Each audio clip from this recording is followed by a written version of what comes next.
भोजन तैयार करती हूँ। मैया कुटिया में गई, कुटिया में देखो तो कुछ नहीं। मैया सोचने लगी, तीन तीन संत द्वार पे आए भोजन करने के लिए, लेकिन यहाँ से भूखे जाएंगे। तो माँ ने कमंडल उठाया और जल लिया, और जल लेकर के अपने पति का ध्यान करके वो जल पृथ्वी पर जैसे ही छोड़ा, तीन सुंदर अद्भुत पात्रों में और अनेकों प्रकार के व्यंजन भोजन प्रकट हो गया। माता अनुसुईया दौड़ी दौड़ी द्वार पर पहुंची, हाथ जोड़ के बोली, महाराज चलिए भोजन तैयार है। ये पतिव्रत धर्म का प्रताप है मेरी माता। तीनों देवता बोले, मैया हम ऐसा भोजन नहीं करेंगे। तो मैया हाथ जोड़ के बोली, महाराज बड़े अच्छे अच्छे पकवान बनाए मैंने आपके लिए। बोले, नहीं मैया हम ऐसा वैसा भोजन नहीं करेंगे। बोले, तो कैसा करोगे?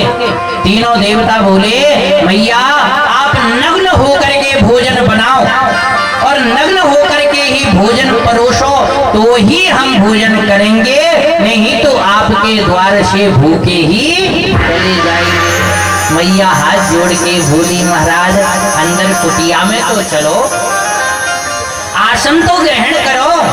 तीनों देवता कुटिया में पहुंचे, तीनों को मैया ने आसन लगायो। तीनों देवता आसन पे बैठ गए। मैया ने फिर कमंडल उठायो, थोड़ो सो जल लियो, पति को ध्यान कियो, तीनों देवता ने के ऊपर जल छोड़ दियो, तो तीनों 6-6 महीना की बच्चा बने। अब तो मैया गोदी में लेवे, खूब लाड़ लड़ावे, अपने स्तन से दूध पिलावे, बड़ो प्यार दुलार कर रही है। मैया आनंदित हो रही है, अपनी तपस्या के प्रताप से तीन पलना प्रकट कर दिए, और तीनों देवता पलने में झूल रहे हैं। मैया के दिव्य पावन भवन में तीनों देवता ब्रह्मा विष्णु और महेश 6-6 महीने के बालक बने हुए हैं। इधर तीनों देवियां बड़ी परेशान हो रही हैं कि पतिदेव गए तो सही, लेकिन अभी तक लौटे नहीं, चल करके देखे तो सही। तीनों देवियां अपने अपने द्वार ते आई, एक जगह पे तीनों को मिलान भयो। चर्चा हुई, तुम्हारे पति कहाँ है? बोले परीक्षा ले हुए गए। बोले तुम्हारे? बोले वो भी हुई गए। बोले तो चलो देख के तो हमें कहीं और दूसरी जगह तो ना चलेंगे। तीनों देवियां सुंदर रूप बना करके और माता अनुसुईया के द्वार पर पहुंच गई। देवियों ने जब माता अनुसुईया के दिव्य पावन भवन में दृष्टि डाली, तो तीन पलने में तीन बालक झूल रहे हैं। तीनों देवियां समझ गई, हो ना हो यही हमारे पति हैं। द्वार से खड़ी होकर के तीनों देवियां हाथ जोड़ करके आवाज लगाती हैं, अरे माँ, ओ मैया। माता दौड़ी दौड़ी द्वार पे आई और आए के हाथ जोड़ के बोली, अरे देवियों तुम कौन हो?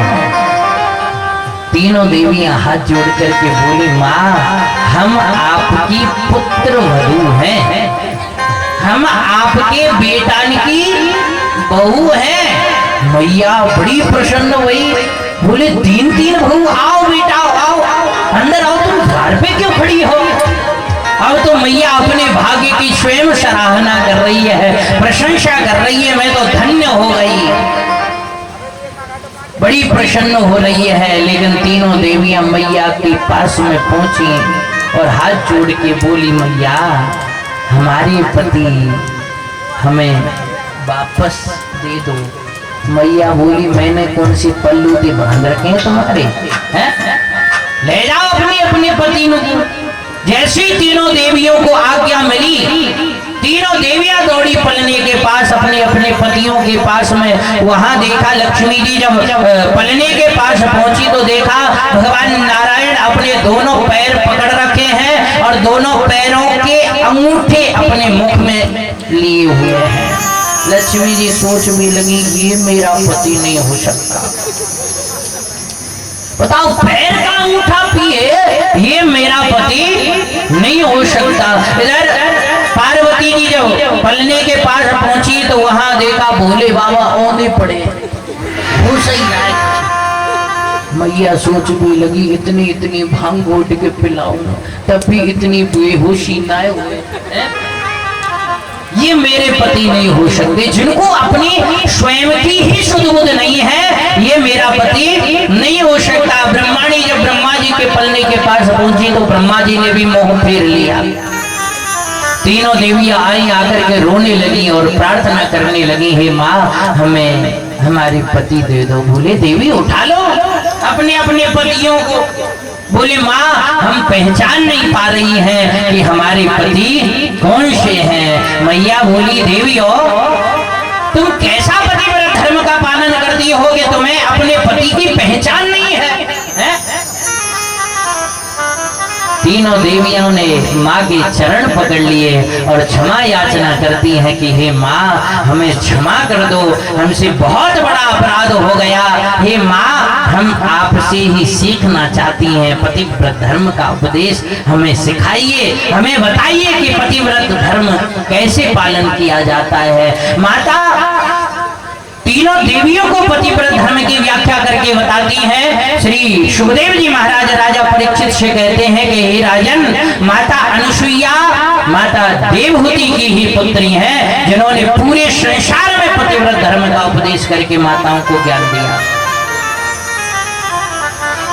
इसी श्रृंखला में आगे चल करके 10वीं संतान के रूप में स्वयं साक्षात परब्रह्म परमात्मा अखिल ब्रह्मांड नायक साक्षात भगवान माता देवहूति के यहाँ प्रकट हुए हैं, जो सांख्य शास्त्र के उद्गाता हैं, जिनका नाम है कपिल देव भगवान।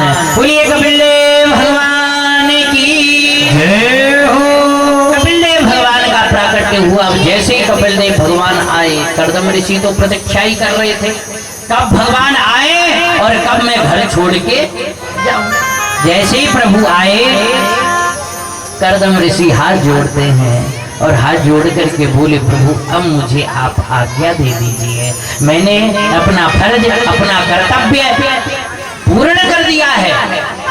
आजकल तो लोग घर छोड़ते ही इसलिए है, ज्यादा जब लोड पड़ता है, ज्यादा जब वजन पड़ता है, छोड़ दो घर है।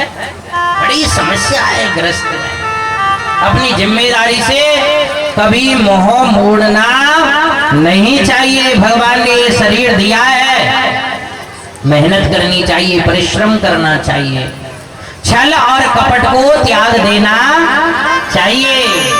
और मेहनत जो करता है, अपने लक्ष्य के प्रति जो सजग रहता है, सावधान रहता है, वो एक ना एक दिन अपने लक्ष्य को प्राप्त कर लेता है।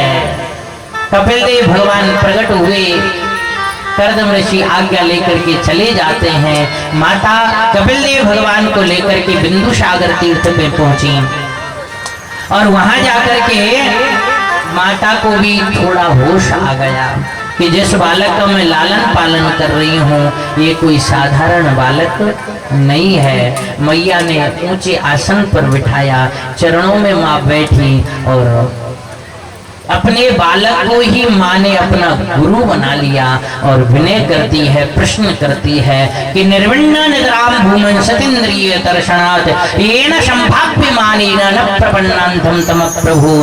हे प्रभु, मेरी जो इंद्रियां हैं ये मुझे अपनी अपनी ओर खींच रही हैं, कृपा करके मुझे बताइए कि मैं करूं तो क्या करूं। जो मुझे इंद्रियां कह रही हैं क्या मैं वह करूं?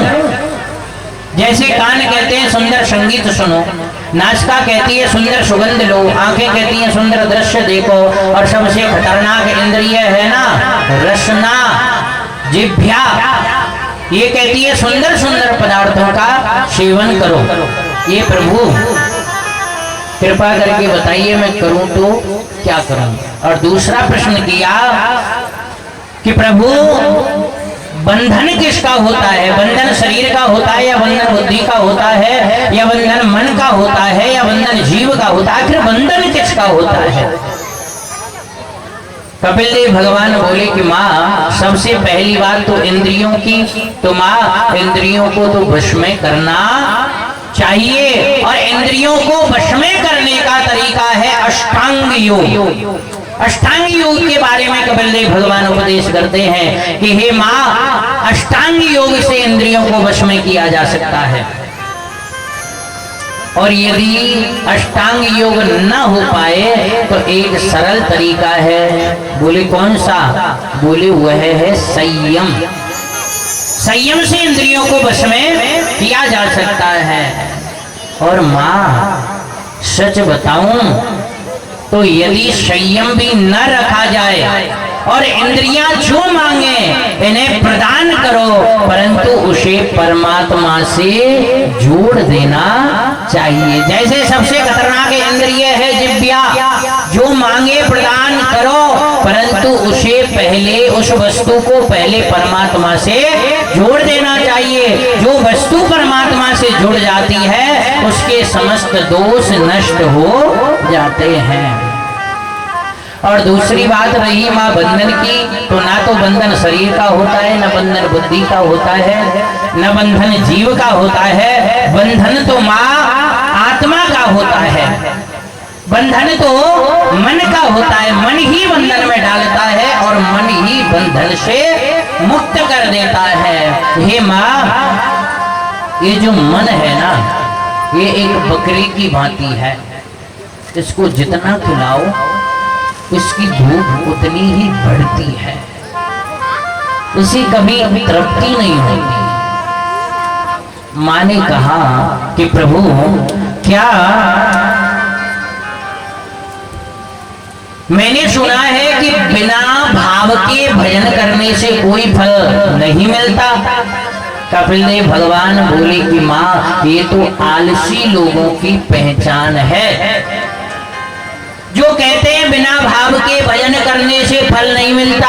ये माँ, जब किसान बीज बोता है तो वो ये नहीं सोचता है कि ये उगेगा या नहीं उगेगा। वो ये नहीं सोचता है कि ये क्या पता जैसे ही फसल बड़ी हो और कहीं ओले वृष्टि हो जाए, मेरी पूरी फसल नष्ट हो जाए, कहीं ऐसा ना हो जाए, वो ये नहीं सोचता है। उसे केवल बीज बोने से मतलब होता है। और माँ, जो बीज बो दिया वो एक ना एक दिन जरूर उगता है। भगवान का भजन चाहे भाव से करो, चाहे कुभाव से करो, चाहे आलस्य से करो, चाहे क्रोध से करो, चाहे प्रेम से करो, यदि भगवान का नाम लिया गया है तो वो एक ना एक दिन अपना प्रभाव जरूर दिखाता है। मानस में बाबा रचना करते हैं,